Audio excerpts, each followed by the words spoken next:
Do you ever get stuck wondering which of the LLMs and other AI models you should actually subscribe to?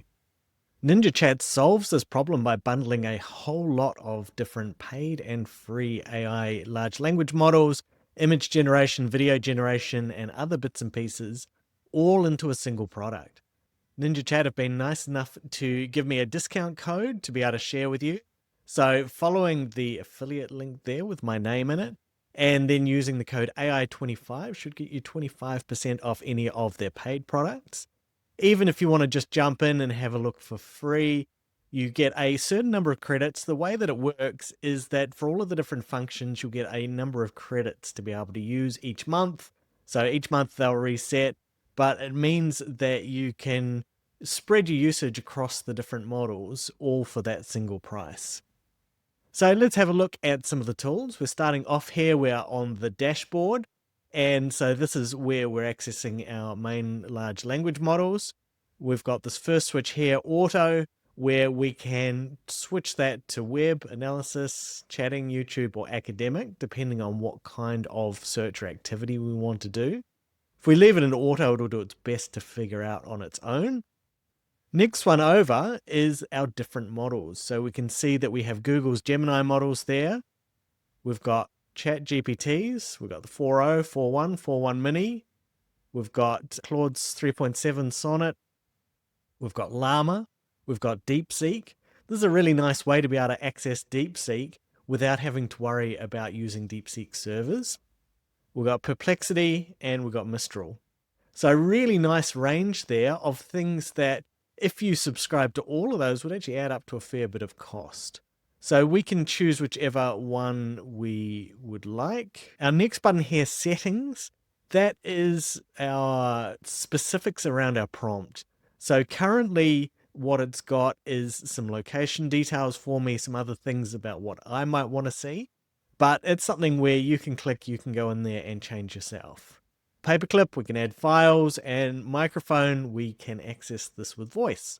So we could put in a prompt. Like most of these tools, there's a few suggested things underneath. Maybe if we click on side income, and you can see it's made a prompt for me there, and off we go. And very familiar kind of interface from all the other large language models.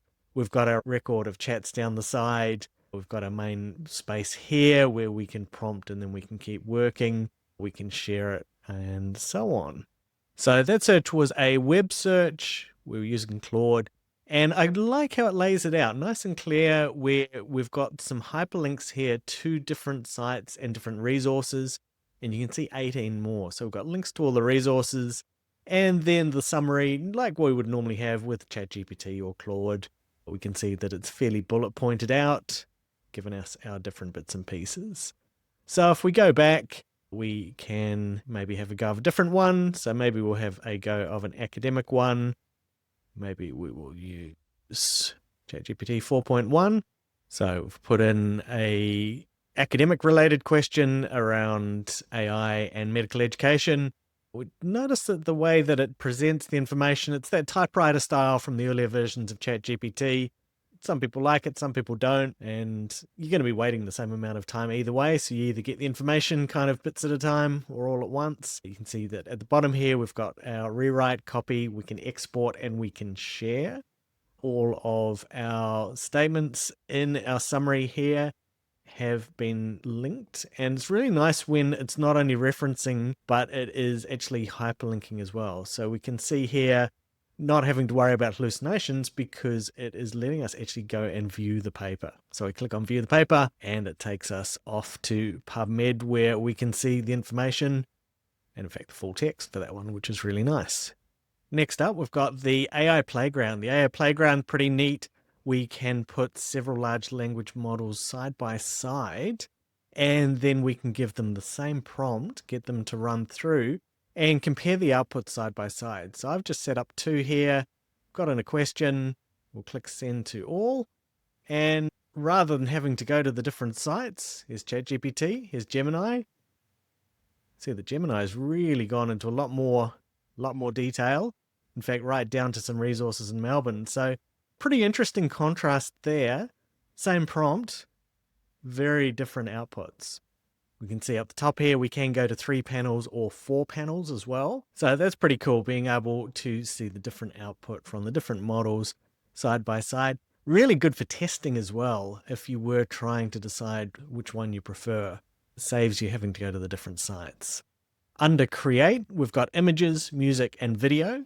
And within each of those, we've got multiple tools again. So we can see for images, we've got Flux, Recraft, Stable Diffusion. We've got Google's one. Okay, so let's maybe randomly just choose one of their ones. So it's given a pretty detailed prompt. Let's fire that one off. And there is our dream home with infinity pool, looking out at the mountains. Looks pretty good. So again, as with large language models, really nice to be able to get a bit of control and the ability to be able to test across the different models. If we come down to music, we can have different lengths, 5 seconds through to 60 seconds. And we've got the choice of a Google Music generator and some different varieties of a Meta one. And again, quite nice that they've got these examples. You can see what kinds of prompts will produce something good, and that can help guide you with your own. And then video, we've got Kling and we've got VO2.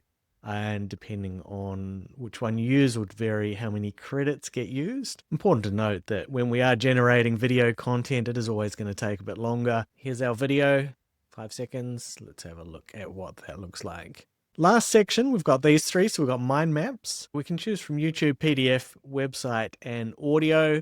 And I'll show you one that I've already done. So gave it a link to one of my YouTube videos.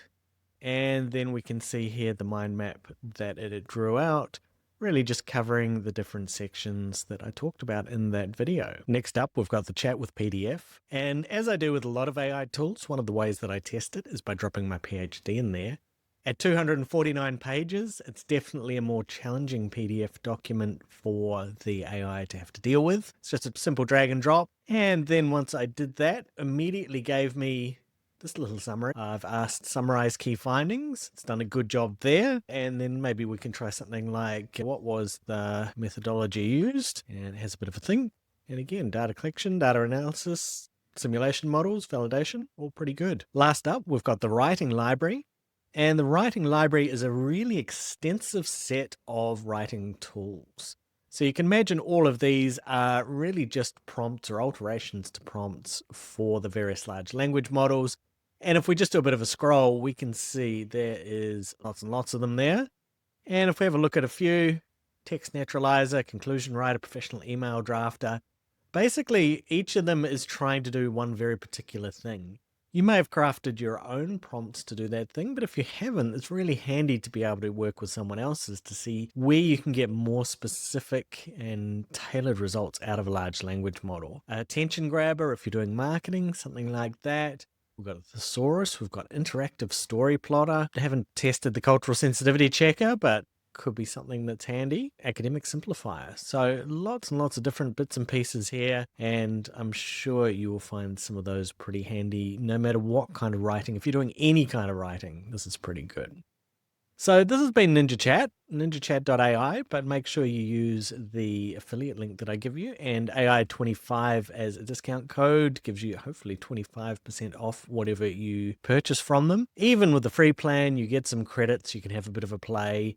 Just the fact that you can test all of the different models. I really love the AI playground where we're putting a couple of models next to each other, and the novelty of being able to produce the images, the music, the video. Thanks for watching. I'll be back really soon with more videos on AI research, data, and random stuff. In the meantime, though, you might like to check out this video next, looking at Paper Guide AI, which has a number of research tools, including a deep research function.